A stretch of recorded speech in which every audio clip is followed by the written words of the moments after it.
राजांना जाग आली. महालात मंद प्रकाश होता. महालाच्या कोपऱ्यात समईच्या 2 ज्योती थरथरत होत्या. पहाटेचा गारवा महालात उतरत होता. राजांनी पांघरून दूर केले.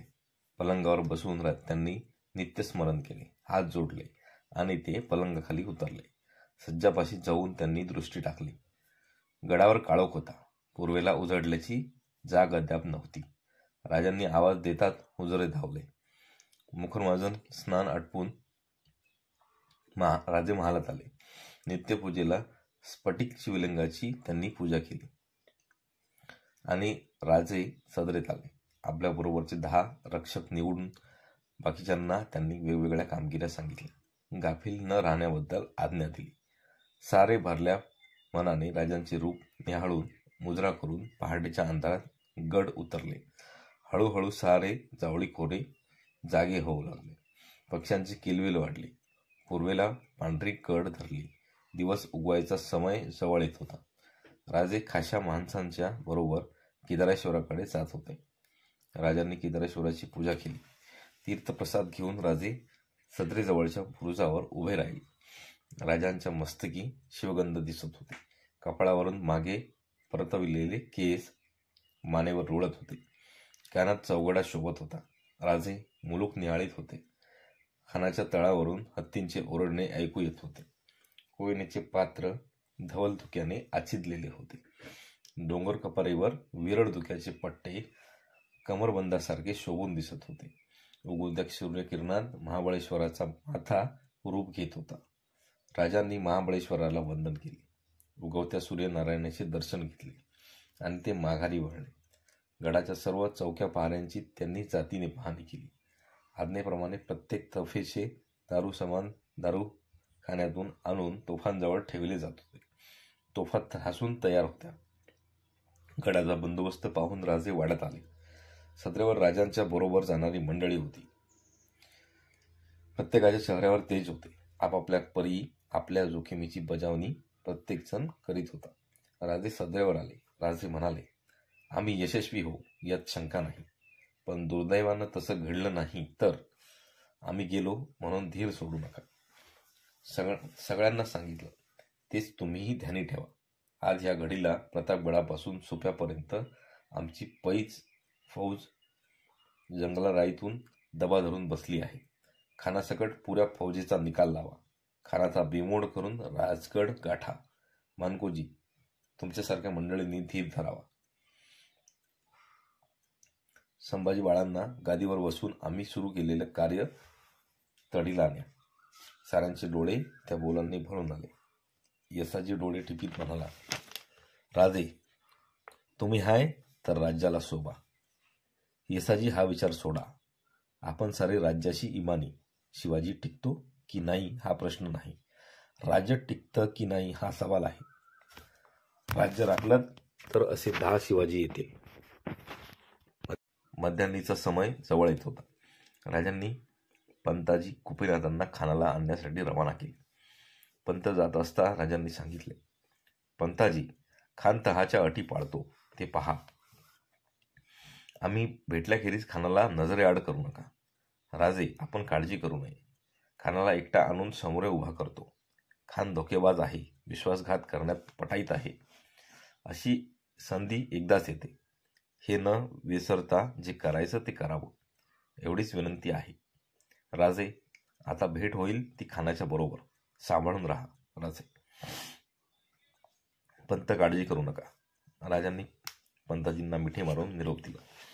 राजे जीवा महालाला आणि संभाजी कावजीला घेऊन आपल्या महाली गेले.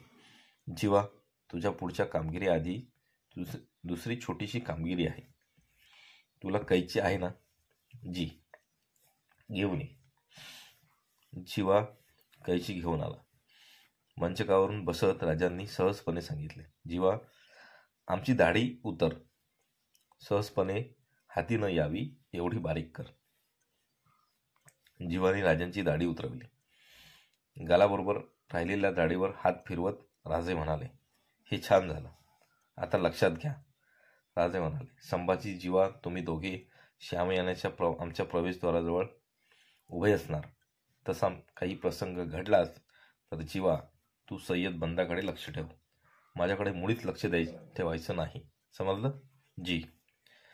आणि संभाजी, तू खानाकडे लक्ष दे. माझ्या मागे मात्र सावलीसारखा राहा. मला डोळ्याआड करू नको. जी. त्यानंतर राजांनी अन्न नको म्हणून नव्हे म्हणून थोडेसे भोजन केले. मध्यान्नीचा दिवस आला होता. राजे कपडे करण्याच्या तयारीला लागले. मला तर राजांनी सांगितलेले सर्व कपडे काढून ठेवले होते.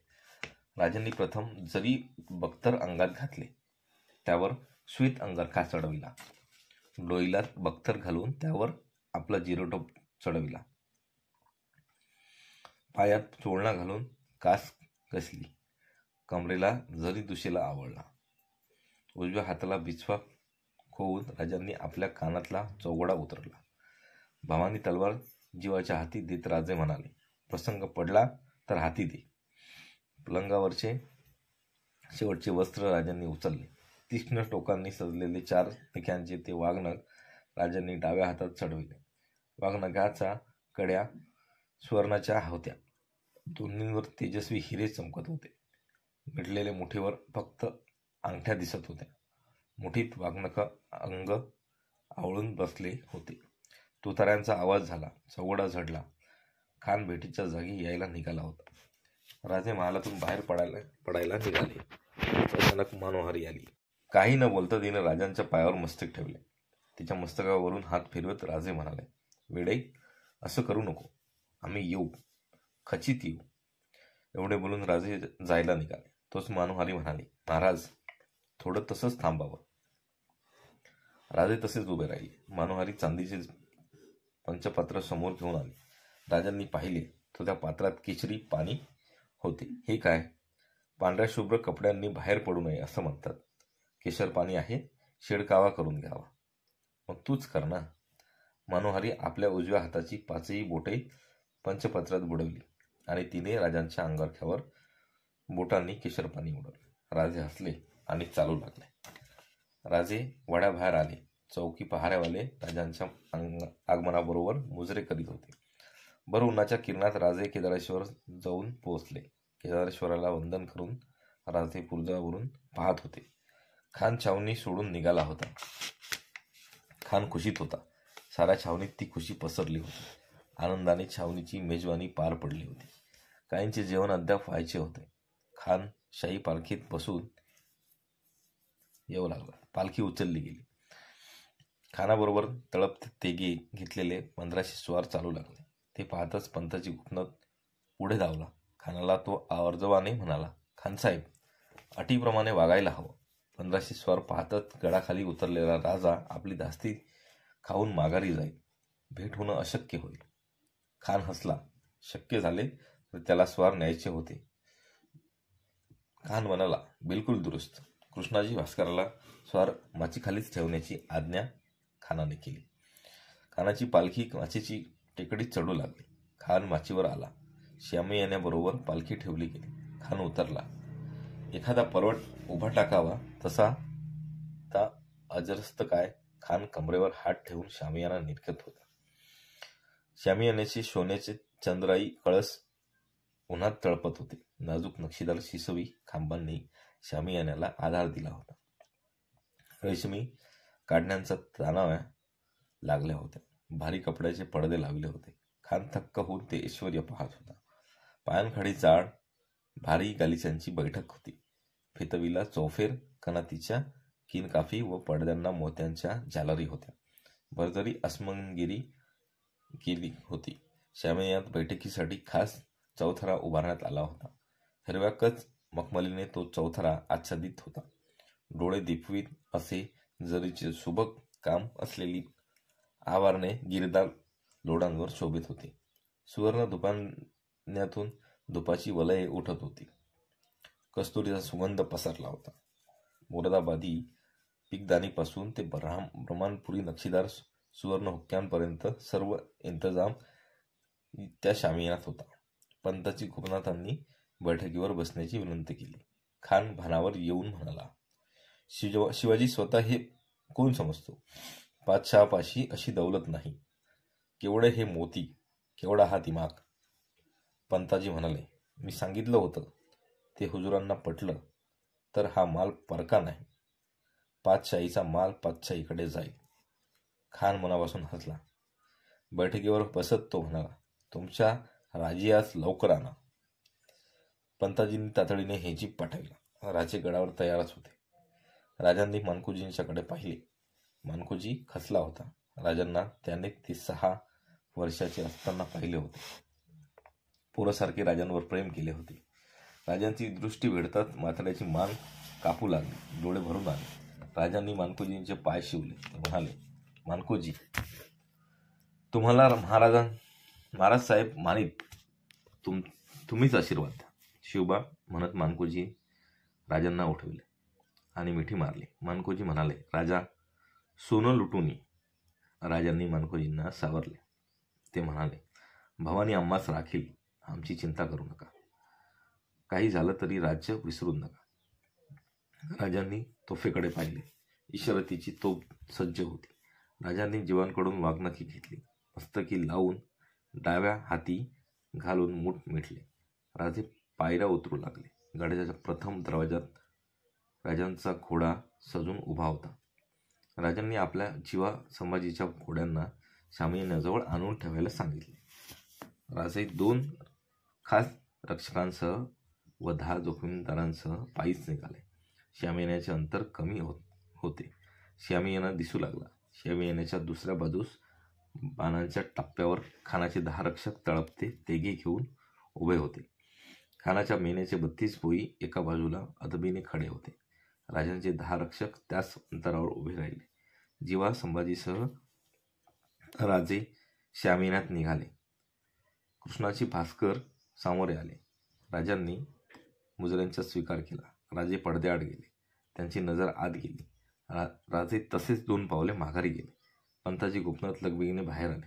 राजांनी विचारले, पंत, आत खानाच्या शेजारी कोण आहे? सय्यद बंडा आहे. त्याला ठरल्याप्रमाणे बाहेर जायला सांगा. खानही अस्वस्थ झाला होता. गोपीनाथांनी विनंती करताच खानाच्या चेहऱ्यावर छद्मी हास्य उमटले. त्याने सय्यद बंडाला बाहेर उभे राहण्याची आज्ञा केली. दाराशी जीवा संभाजींना उभे करून राजे कृष्णाजी बरोबर आत प्रवेश करते झाले. खानाचे रूप राजांनी क्षणात हेरले. मोगलाई पगडीवर पाचूंच्या जडावाची हिरवे गर्द पिंपळपान चमकत होते. चेहऱ्यावर हास्य होते. डोळे राजांवर रोखिले होते. दुराचा लोट उठावा तसा खान चौथऱ्यावर उभा राहिला. राजांचा बांधा अंमळ, ठेंगणा व सडपातळ. खानाच्या तुलनेने तो फारच किरकोळ भासत होते. पंताजी गोपनाथांनी ओळख करून दिली. विजार मताब हुजूर अफजल खान महमद शाही. कृष्णाजी भास्करांनी सांगितले. महाराज शिवाजी राजे भोसले. खानाच्या चेहऱ्यावर हास्य उमटले. तो राजांच्याकडे बोट दाखवून विचारता झाला, शिवाजी शिवाजी म्हणतात तो हाच काय? दोन्ही विकलांनी माना हलविला. राजांनी निर्भयपणे खानाकडे पाहिले आणि राजांचा कणखर आवाज उमटला. खान खान म्हणतात तो हाच काय? दोन्ही वकिलांनी आश्चर्यचकित होऊन कळाच्या आत होकारार्थी मान डोलविला आणि अदबीने ते मागे सरले. शामियानाच्या खास चौकीत फक्त दोघे उरले. खानाने आपले विशाल बाहू पसरले आणि तो म्हणाला, आओ राजे. राजे धीम्या पावलांनी चौथरा चढून गेले. त्यांनी जगदंबेचे स्मरण केले आणि अफजलाचे हात राजांच्या पाठीवर पडले. शिवाजीराजांनी खानाच्या उजव्या छातीवर मस्तक टेकले. खानाचे बळ वाढत होते. खान हसला आणि त्याने राजांचे मस्तक डाव्या बाजूला घेतले. खान राजांचे मस्तक काखेकडे नेऊ पाहत होता. खानाच्या चेहऱ्यावर विजयाचे हसू उमटले होते. तोच ते हास्य विरले. डोळे विस्फारले गेले. तीव्र वेदना मुखावर प्रकटली. खानाच्या वेदनेसह त्यांचा संताप उघडला. त्याने जामदाट उपसली आणि राजांच्या पाठीवर गोफसली, पण ती जरी कुडत्यावरून अंगारका फाडीत सरकली. राजांनी त्याच क्षणी बिचवा उपसून खानाच्या उजव्या बाजूत भोकसला. सर्व ताकदीने बिचवा आडवा ओढला. खान त्या वाराने मागे गल्ला. खानाच्या पकडीवरून सुटका करून घेत राजांनी चौथऱ्यावर खाली उडी घातली. तोच संतापाने बेभान झालेला खानाचा दुसरा वार राजांच्या मस्तकावर झाला. झिरोटोप तुटून आतले जरी बख्तर फुटून त्या वाराने राजांच्या टाळूवरून निसटले. जखम झाली. सुन्न झालेले राजे स्वतःला सावरीत असताना खान ओरडला, दगा दगा. श्यामयानात सर्व लक्ष केंद्रित करून दाराशी उभे असलेले संभाजी कावजी व जीवा आत घुसले. जीवाने पाहिले तो बधीर झालेले राजे श्यामयानातून बाहेर उभे होते. दुसऱ्या दरवाजाने बंडा पट्टा चढवून पुढे सरकत होता. क्षणाचाही अवधी न घेता जीवा महालाने बैठक घेतली. शिवाजीवर लक्ष ठेवून येणाऱ्या सय्यदचे लक्ष पळभरच हाताखाली पोचलेल्या जीवाकडे नव्हते. राजांपासून अगदी नजीक पट्टा आला असता जीवाने तो हात आपल्या तलवारीने कलम केला. सय्यदचा हात पट्ट्यासह तुटला. सय्यदची किंकाळी कोंबली. आश्चर्यचकित झालेला सय्यद कुठून वार आला हे पाहत असताना जीवाने दुसरा वार केला. सय्यद कोसळला. संभाजी खानाकडे बघत होता. रक्तबंबाळ झालेला खान तुशल्याने पोट बांधून दिसेल अशा आधार घेत होता. रक्तसांडीत शामियानाच्या बाहेर जात होता. झोकांड्या देत त्याने पालखी गाठली. भोयांनी ती उचलेपर्यंत संभाजी धावला. कसलाही विचार न करता त्याने भोयांचे पाय तोडले. पालखी पडली आणि संभाजीची तलवार खानाच्या छातीत घुसली. झाडीत लपलेले सारे वीर एकदम तुटून पडले. एकाच चकमक सुरू झाली. भानावर आलेले राजे त्वरित शामियानाच्या बाहेर पडले. जीवाने भवानी तलवार राजांच्या हाती दिली.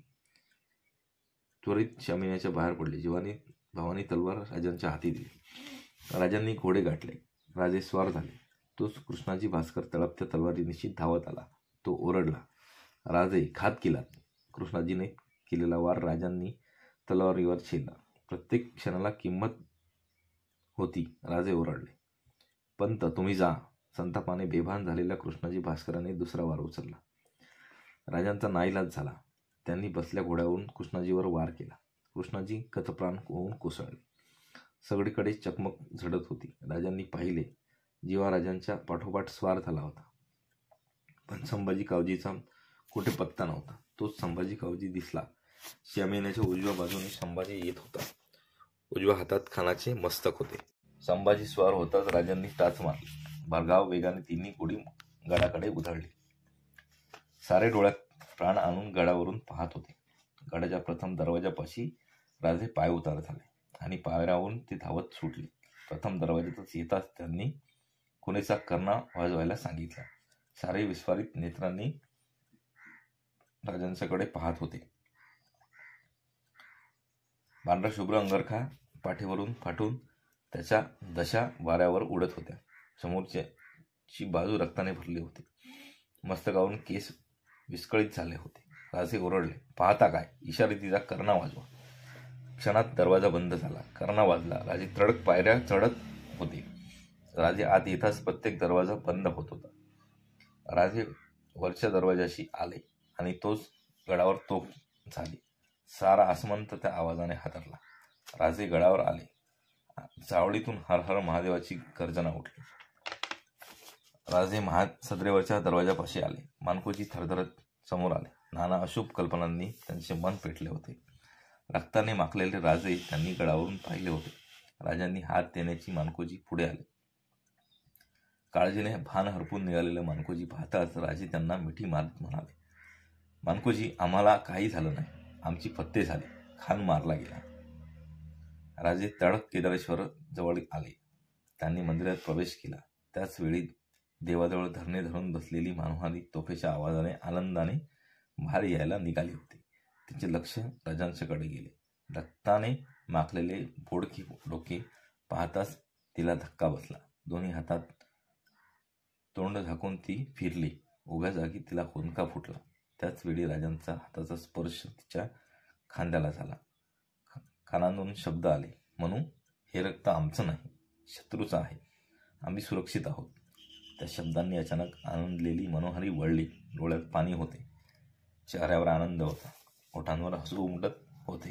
राजे म्हणाले, एकाच वेळी डोळ्यात पाणी आणि ओठांवर हसू, असं रूप चुकूनही पाहायला सापडत नाही. केदारेश्वराला वंदन करून राजे तटावर आले. प्रतापगडाच्या तोफेजवळ साऱ्या गडांच्या तोफा डागल्या जात होत्या. राज्यात इशारत पसरत होती. राजे बेभान होऊन गडावून कोयना खोरे पाहत होते. ते पाहत असताना मागे उभे राहिलेले मानकोजी म्हणाले, राजे, आता चिंता कसली? मस्तकावर जखम झाली आहे, त्यावर उपचार झाल्याविना आपण इथं उभे राहिलात तर मासाहेबांचा दोष या पिकल्या पानांवर पडेल. आता आपण सत्वर महाली जाऊन पोशाख बदलून घ्यावा. राजांनी मानकोजींच्या कडे पाहिले आणि काहीही न बोलता ते वाड्याकडे चालू लागले. मानकोजी उभ्या जागेवरून खानाचा पळ पाहत होते. खानाचा पळ पुरा गाफील होता. खान भेटीसाठी रवाना झाला तरी खानाची छावणी जेवली नव्हती. सकाळपासून थंडावलेली छावणी नुकते कुठे तापत होती. हत्ती ठाण्यावर झुलत होते. उंटमाळ उग्र वासाने दरवळत होती. खानाचे सरदार 2 प्रहरची विश्रांती घेण्याच्या विचारात होते. तोच गडावरून तोफ झाली, भेटीच्या समारंभार्थ तोफ झाली असे समजून छावणी निर्धास्त झाली. निश्वास पार पडले. तोच छावणीभोवती नवी सृष्टी निर्माण झाली. आजूबाजूच्या रानातून हर हर महादेवाची गर्जना उठली. थोड्या वेळापूर्वी पक्ष्यांच्या आवाजाने किलबिलणारी हिरवीगार वनश्रीने नटलेली सृष्टी काळालाही न जुमानणाऱ्या शूर शिपायांनी गजबजून उठले. जिकडे पाहावे तिकडून शिवाजीचे लोक उतरत होते. सर्रास कापाकापी सुरू झाली. बाजी सर्जेरावांनी तर पराक्रमाची शर्थ केली. माचीखाली थांबलेले हत्यारबंद 1,500 सैनिक केव्हाच कापले गेले होते. जेदे बांधलांनी पार घाटाचे लष्कर मोडले. मोरोपंतांनी त्यांना साथ दिली. सर्व रानभर एकच गोंधळ माजला. महाराजांच्या सेनेने या गावाल्यांनी लोकांनी एक होऊन एकच किलकारी करून दिली. साऱ्या वाटात झाडे तोडून अडवल्या गेल्या होत्या. शिवाजीराजांचे लोक अखंड उतरत होते. कोणी हत्यार घ्यावे, कोणी घोडे धरावे, कोणी भारी माल कब्जात घ्यावा अशी सुरुवात झाली. हत्यार धरील त्याला जीवे मारले जात होते. अफजलखानाचा फर्जंद फाजलखान लष्करात होता. तो मोठ्या मुश्किलीने पळून गेला म्हणून वाचला. अफजलाचे दोघे पुत्र मात्र कैद झाले. काही प्रहारांपूर्वी ऐश्वर्यात तडपणारी छावणी आता प्रेतांच्या खाचात आणि जखमांच्या आक्रोशात विखुरली गेली.